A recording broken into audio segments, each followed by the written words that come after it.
نحمدہ ونصلی ونسلم علی سیدنا و مولانا محمد رسول النبی الامین المکین الحنین الکریم رؤوف الرحیم اما بعد اعوذ باللہ من الشیطان الرجیم بسم اللہ الرحمن الرحیم قل یا عبادی الذین اسرفوا علی انفسہم لا تقنطوا من رحمت اللہ ان اللہ یغفر الذنوب جميعا انہ هو الغفور الرحیم۔ صدق اللہ مولانا العظیم۔ اللہ رب العزت کا شکر ہے جس کی توفیق سے ہم ایک دفعہ پھر جمعۃ المبارک کی یہ مقدس ساعتیں نصیب ہوں۔ اللہ تعالیٰ سے دعا ہے کہ اس یوم مقدس کی خیرات اور برکات اور اس کی مغفرت ہمیں میسر فرمائے۔ آج ہم پچھلے جمعۃ المبارک ہم نے سلسلہ وار جو ربیع الثانی کے ماہ مقدس کے حوالے سے حضور غوث الاعظم کی تعلیمات کا تذکرہ تھا، اس کا اختتام کر چکے تھے۔ آج ہم ایک نئی کتاب کا اصلاح احوال کے حوالے سے،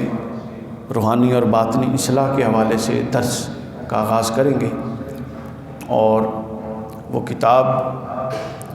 ڈاکٹر حسین محی الدین قادری صاحب کی کتاب ہے منہاج السالکین۔ اس کے منتخبہ چند ابواب ہم اپنے دروس میں لیں گے، جمعہ کے دروس میں انشاءاللہ۔ آج ہم اس کا جو باب نمبر 4 ہے اس کا باب نمبر 4 سے کچھ نکات بطور درس لے رہے ہیں،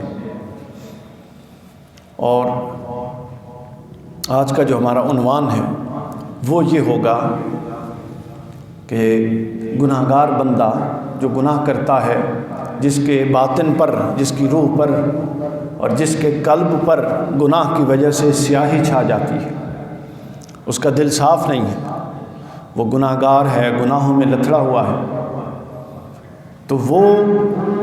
جب بار بار اس عمل سے گزرتا ہے کہ وہ ارادہ کرتا ہے کہ گناہ ترک کر دے گا،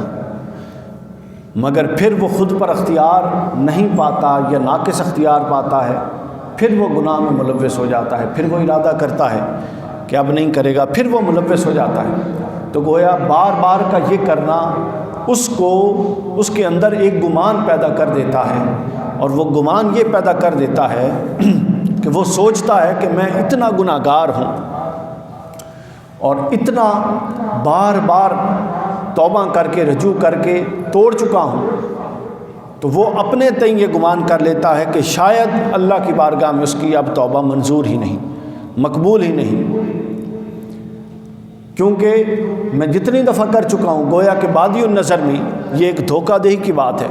کہ توبہ کا مطلب ہے میں دوبارہ یہ حرکت نہیں کروں گا، تائب ہوتا ہوں، لیکن بندہ دوبارہ وہ حرکت کر دیتا ہے۔ تو یہ چیز اس انسان کے اندر مایوسی کا ایک عنصر اور داعیہ پیدا کر دیتی ہے، اور یہ عنصر اور یہ مایوسی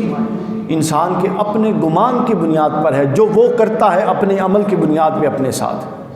وہ اپنے عمل کی بنیاد پہ خود یہ طے کر لیتا ہے کہ اب میں اتنا گناہگار ہوں، اب ممکن نہیں ہے کہ میری طرف کوئی نظر التفات ہو، اب ممکن نہیں ہے کہ مجھے دوبارہ توفیق توبہ ہو، اب ممکن نہیں ہے کہ مجھے دوبارہ راہ ہدایت ملے۔ یہ تھا بندے کا گمان جو وہ اپنے گناہوں کے باعث کر لیتا ہے، یہ وہ تھا بندے کا گمان جو وہ اپنے گناہوں کے باعث کرتا ہے۔ اب اس گمان پر اللہ کا اعلان سماعت فرمائیں کہ اللہ تعالیٰ جب بندہ یہ تصور کر کے ایک بندہ بیٹھا ہے کہ میں گناہگار ہوں اور اب میری کوئی نہیں سنی جائے گی، چونکہ میرا باطن بار بار گناہوں سے لتھڑا ہوا ہے اور میں بار بار اپنے گناہوں سے توبہ کر کے توڑ چکا ہوں، تو اس شخص کو جو اپنے دل میں، اپنے دماغ میں، اپنے اندر یہ تصور رکھ کے بیٹھا ہے، اللہ کی ذات پکارتی ہے، اور کیا خوب پکارتی ہے، سبحان اللہ۔ سورہ الزمر میں اللہ نے فرمایا قل یا عبادی الذین اسرفوا علی انفسہم، اے میرے وہ بندے، اپنا بندہ، یا عبادی الذین، اے میرے وہ بندے جو اپنی جانوں پر ظلم کر چکے ہو، یعنی گناہ کر چکے ہو۔ گویا کہ بندے کا گمان کیا تھا کہ اب وہ راندہ درگاہ ہے، اور اللہ کا اعلان یہ ہے کہ تو راندہ درگاہ نہیں ہے، بلکہ اتنا کچھ کرنے کے باوجود میں آج جب تجھے پکار رہا ہوں تو خالی بندہ کہہ کر بھی نہیں پکارا، بلکہ یا عبادی الذین اسرفوا، اے میرے بندے کہہ کر پکار رہا ہوں۔ یعنی جو تیرا میرے ساتھ نسبت عبدیت ہے اور نسبت بندگی ہے، بے شک تو اس کا لحاظ نہیں رکھتا اور اس کے تقاضے پورے نہیں کرتا، مگر میں رب ہوں، میں پھر بھی اس نسبت کا لحاظ رکھ کے تجھے بندہ ہی رکھوں گا اور بندہ کہہ کر ہی پکاروں گا۔ تو اللہ نے فرمایا کہ اے میرے بندے، لا تقنطوا من رحمت اللہ، تو میری رحمت سے ہرگز مایوس نہ ہو، تو میری رحمت سے ہرگز مایوس نہ ہو۔ یعنی اللہ کی رحمت سے بندہ مایوس ہو گیا، یہ تو بہت غلط بات ہوئی، یہ تو بڑی بری بات ہے۔ صوفیاء کرام نے تو اس پر بڑا جلال دکھایا۔ ایک شخص، امام غزالی نے نقل فرمایا حکایت کہ ایک شخص جو تھا، اس شخص نے بار بار یہی معاملہ کیا۔ جب توبہ توڑی تو بالآخر کیا ہوا؟ جب اس نے بار بار توبہ توڑی تو بالآخر اس نے کیا کیا؟ بار بار توبہ توڑنے سے اس کے ساتھ یہ معاملہ ہوا کہ وہ پکار کے کہتا تھا کہ کیا میں نے یہ کیا ہے اب بھی اللہ مجھے معاف کرے گا، میں نے یہ کیا ہے کیا اب بھی اللہ مجھے معاف کرے گا، میں نے یہ کیا ہے کیا اب بھی اللہ مجھے معاف فرمائے گا۔ تو حضرت موسیٰ کا دور تھا، حضرت موسیٰ علیہ السلام نے اس کو بلایا اور کہا کہ اے شخص، کیا تو اللہ کے بارے میں اتنا بدگمان ہو گیا ہے کہ تو اپنے گناہوں کو اللہ کی رحمت کی وسعت سے کم زیادہ سمجھتا ہے، اور اللہ کی وسعت اور بخشش اور مغفرت کو اپنے گناہوں سے کم تر سمجھنے لگ گیا ہے؟ یعنی تو یہ سمجھنے لگ گیا ہے کہ اللہ کی مغفرت اور اللہ کی گناہوں کی بخشش اور وسعت اتنی نہیں ہے، تیرے گناہوں کو ڈھانپ لے۔ تو اگر یہ گمان کرنے لگ گیا ہے کہ تو بڑا غلط گمان کرنے لگ گیا ہے، تو اللہ تعالیٰ نے اس کی تنبیہ فرمائی، اور اللہ تعالیٰ نے فرمایا کہ اے بندے خبردار، ایسا گمان ہرگز نہ کر۔ تو میں عرض کر رہا تھا کہ بندے کا گمان یہ تھا کہ جب اس نے بار بار توبہ توڑی تو اب ممکن ہے کہ اللہ کی رحمت اس کی طرف ملتفت نہ ہو، اور اللہ کا اس بندے کے گمان کے اوپر اعلان یہ ہے جو سورہ الزمر میں ہے کہ اللہ تعالیٰ اس کو اپنا بندہ، یا قل یا عبادی الذین اسرفوا، اے میرے وہ بندے جو اپنی جانوں پر ظلم کر چکے۔ یہ پکار کے اس محبت بھرے انداز میں آگے اللہ نے فرمایا،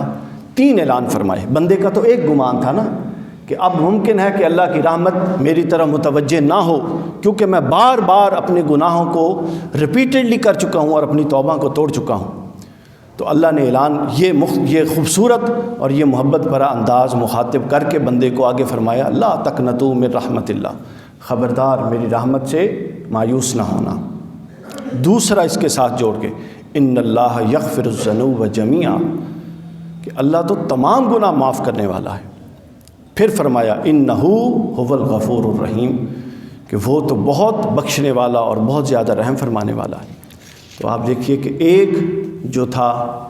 بندے کا گمان، اس پر اللہ تعالیٰ نے کس انداز میں مخاطب کر کے 3 اعلانات کر دیے۔ اور اس کے آگے جا کے آپ نے بیان کیا ہے حضرت عبداللہ ابن عمر رضی اللہ تعالیٰ عنہ سے ایک حدیث پاک کہ اب یہ جو بندے کو پیچھے بار بار کا توبہ کا توڑنے کا مرحلہ تھا، تو اس کے اندر ایک عمر کا عنصر بھی آ جاتا ہے کہ کیا توبہ کی کوئی عمر بھی ہے، کیا کچھ لوگ جب آگے گزر گئے تو مایوسی کا شکار ہو جاتے ہیں۔ تو اس چیز کو یہاں مخاطب کر کے فرمایا کہ حضور نبی اکرم صلی اللہ علیہ وآلہ وسلم نے فرمایا، مسند احمد کی حدیث یہاں نقل کی گئی ہے، ان اللہ یقبل توبۃ العبد، اللہ اپنے بندے کی توبہ قبول فرماتا ہے، ما لم یغرغر، جب تک اس کے گلے سے غرغرہ کی آواز، جس کو آخری لمحہ کہتے ہیں موت سے قبل جب روح قبض ہو رہی ہوتی ہے عالم نزا میں، جب تک وہ آواز بندے کے حلق سے نہیں نکلتی، یعنی آخری وقت تک اللہ توبہ قبول فرماتے ہیں اور توبہ کا دروازہ کھلا ہے۔ یعنی توبہ کی قبیل میں کوئی دوری نہیں ہے، کسی عمر کی قید نہیں ہے، لیکن توبہ کے تاخیر، صوفیاء کرام جو فرماتے ہیں تاخیر پر بڑی شدید وعیدیں ہیں۔ حضرت مولا علی کرم اللہ وجہ الکریم نہج البلاغہ کی جو تیسری جلد ہے جس میں نصائح اور آپ کے اقوال ہیں، حضرت مولا علی فرماتے ہیں کہ بدبخت ہے وہ شخص جو توبہ کی امید پر گناہ کر لیتا ہے اور پھر زندگی کی امید پر توبہ نہیں کرتا، کہ وہ گناہ تو اس لیے کر رہا ہے کہ توبہ کر لے گا اس تصور میں اور اس امید پر، اور توبہ اس لیے نہیں کر رہا کہ وہ سمجھ رہا ہے کہ وہ کون سا مر رہا ہے، ابھی زندگی بڑی پڑی ہے، توبہ کر لے گا۔ تو اس چیز کو حضرت مولا کائنات نے شدید تنقید کا نشانہ بنایا اور سخت وعید کا نشانہ بنایا، اور حضرت امام ابو القاسم القشیری نے رسالہ قشیریہ میں اس پر ایک بزرگ کا قول نقل کیا، فرماتے ہیں کہ اللہ تعالیٰ ہر بندے پر جو گناہ گار ہے، جو نادم ہوتا ہے، اس پر نگاہ رحمت اور نگاہ فضل کرتا ہے اور پے در پے کرتا رہتا ہے۔ بلکہ حضور غوث العظم شیخ عبد القادر جیلانی نے فتح الربانی میں فرمایا کہ تقویٰ کا اور رجوع اللہ کا اور متوجہ اللہ ہونے کا ایک اساس اور اصول یہ ہے کہ اللہ ہر بندے کی طرف متوجہ ہے، بس بندے نے اللہ کی اس توجہ کا ادراک اپنے اندر پیدا کرنا ہے کہ ہاں میرا رب مجھے دیکھ رہا ہے۔ یہ ادراک جس قدر پختہ ہوتا جائے گا، وقت کے ساتھ ساتھ پختہ ہوتا جائے گا، تو بندہ اپنی روحانیت میں پختہ ہوتا جائے گا، تو بندہ اپنے اوپر اللہ کا جو ایک حفاظت کا حصار ہے اس کا تصور اپنے اندر مضبوط کرتا جائے گا، تو اللہ کے ساتھ جو باطنی لگاؤ اور لکھا ہے وہ مضبوط ہوتا جائے گا۔ تو فرمایا انہوں نے کہ بندہ جب یہ جو اندر کا توبہ کا عمل ہوتا ہے، یعنی جب اندر کا، حضور غوث العظم کی میں بات کر رہا تھا، تو آپ نے فرمایا کہ جب بندہ اس اللہ کی نگاہ کے ساتھ باطنی اتصال کا تصور اور ادراک پختہ سے پختہ تر کرتا چلا جاتا ہے، تو اس کی باطنی اور روحانیت فروغ پاتی چلی جاتی۔ تو امام قشیری نے فرمایا کہ اللہ ہر بندے پر نگاہ کرتا ہے، ہر بندے پر نگاہ کرتا ہے، لیکن اس شخص پر نگاہ نہیں فرماتا جو شخص یہ تصور کر کے بیٹھا ہو اور اس تصور پر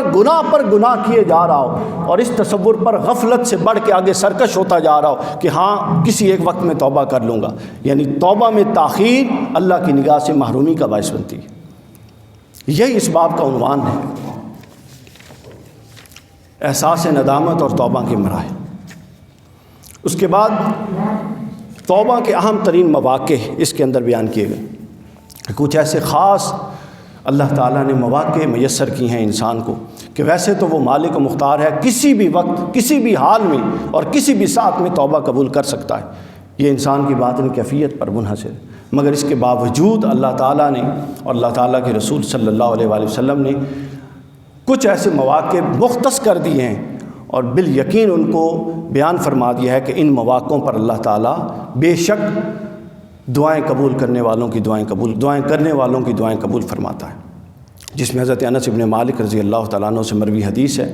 کنز الاموال کی۔ آپ نے فرمایا، حضور نے فرمایا کہ 4 راتیں اپنے 4 دنوں کی طرح اور دن اپنی راتوں کی طرح ہیں، اور اللہ تعالیٰ ان میں برات تقسیم فرماتا ہے، گناہ گاروں کو عذاب سے رہائی عطا فرماتا ہے، اور اس میں اللہ تعالیٰ عمل کرنے والوں کو ثواب عطا فرماتا ہے۔ اور وہ راتیں اور وہ دن کیا ہیں؟ لیلۃ القدر کی رات اور اس کا دن، عرفہ کی رات اور اس کا دن، 15 شعبان کی رات اور اس کا دن، اور جمعۃ المبارک کی رات اور اس کا دن۔